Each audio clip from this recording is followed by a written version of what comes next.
I'm Julie Herman of J Bird Quilts and Lazy Girl Designs, and welcome back to the Sweetpea Pod Sew Along.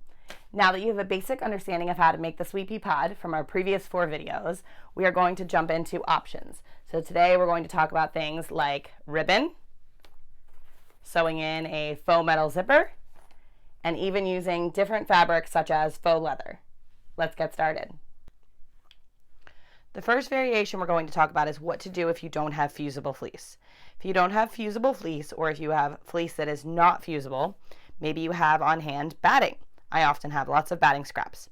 What you can do is you can take a product like our Fusi-Bond Lite, which is a fusible web. It's a glue attached to paper to turn a batting scrap into fusible fleece. Batting is a little more densely woven than most fleece, but it still can work very well for this project. So simply cut the squares the same size and follow the manufacturer's directions for fusing them together. In this case, for this project, it is medium heat and just a couple seconds in each location, and it will quickly transfer the glue from the paper to the batting. And now that we have that pressed, let it cool for a couple seconds at least till it's not too hot to touch, and you can peel the paper off, and the glue has now been transferred to the batting. Then we can go ahead, as we did for the fusible fleece, and adhere our fabric. In this case, I want to make 2 that are both going to have the blue outside. If I was doing different ones, I would follow those directions to cut my triangles first, and then go ahead, same couple seconds, fuse this to my batting, and then follow the rest of the directions as shown in the pattern and the videos. One last thing to note about using this method is it's a little bit stiffer than if you just use fusible fleece, adding the batting with the fusible web in between. So I've made 2 here. This one was with fusible fleece, and this one was with batting, and you can feel the difference in person, but it's very subtle. You probably can't tell the difference at all on camera. It both yields very good looking Sweetpea pods. So it's a great alternative if you don't have fusible fleece available. The next variation I want to show you is how you can add a decorative ribbon to add an extra pop to your Sweetpea pod. Renaissance Ribbons makes amazing, gorgeous ribbons in all different patterns and colors, and there's 4 main sizes available: 3/8 inch, 5/8 inch, 7/8, and 2 inch. Any of the 3 smaller sizes would work well here with Sweetpea. So shown here is the 5/8 inch. This is the 7/8, and that would be a little bit wider. And then this is the 3/8, which is a narrower option. And how you do that is pretty simple. So go ahead and sew up your Sweetpea pod till you get to the step of having your zipper in and having your top stitching done. Mine's blue on blue, so you can kind of see it right there. And pause before adding your zipper pull on. At this point, go ahead and pick out and audition which ribbon you think you'd like, and use that top stitching line as a bumper. Slide your ribbon right up to that top stitching line. Use double-sided tape if needed to go ahead and hold this in place, and just top stitch along the top and the bottom, just like this. And now go ahead and construct the pod the same way as directed. So once the entire project goes together, this is what it'll look like, and you'll have that nice ribbon, just a little bit of an extra added touch. So it adds so many more possibilities because there are so many gorgeous ribbons available.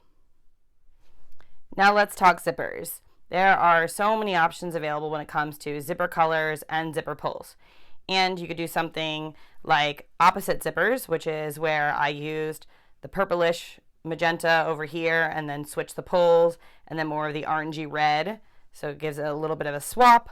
Did something similar here with the pinks and the blues. Or you can use 2 completely different zippers. Here I used orange and more of a yellow. And then I matched this pink pull to the pink flower and this white pull to the white in the flower here.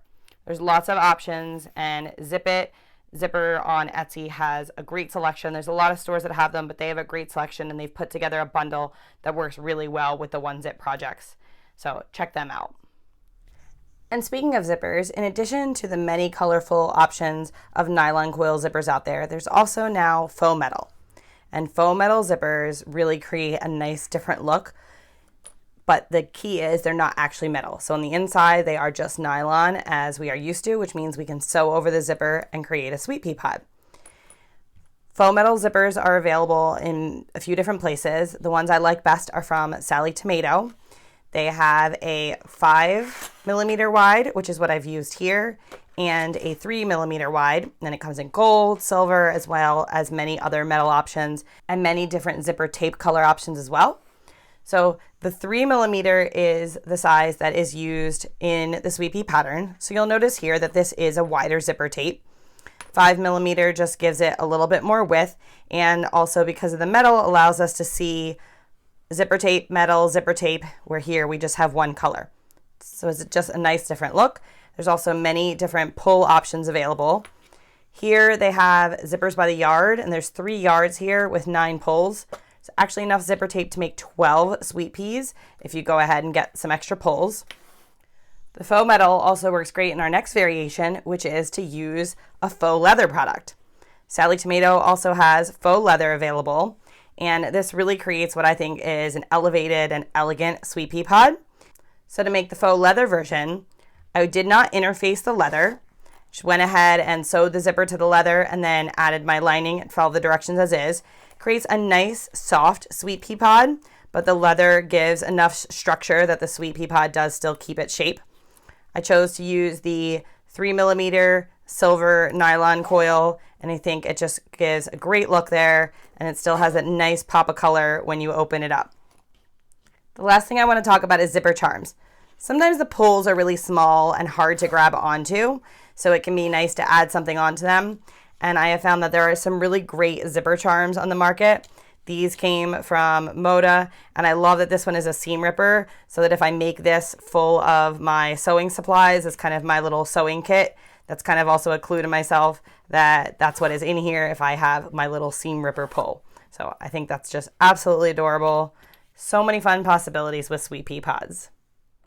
Thank you so much for joining us here today. I hope you enjoyed the process of learning how to make a Sweetpea pod and all the variations and possibilities that there are. It really is endless. If you have any questions, please be sure to leave them in the comments below or on our community Facebook group. And if you enjoyed this video, please be sure to like it, subscribe to the channel, and I will see you back here for a future sew along. Thanks so much.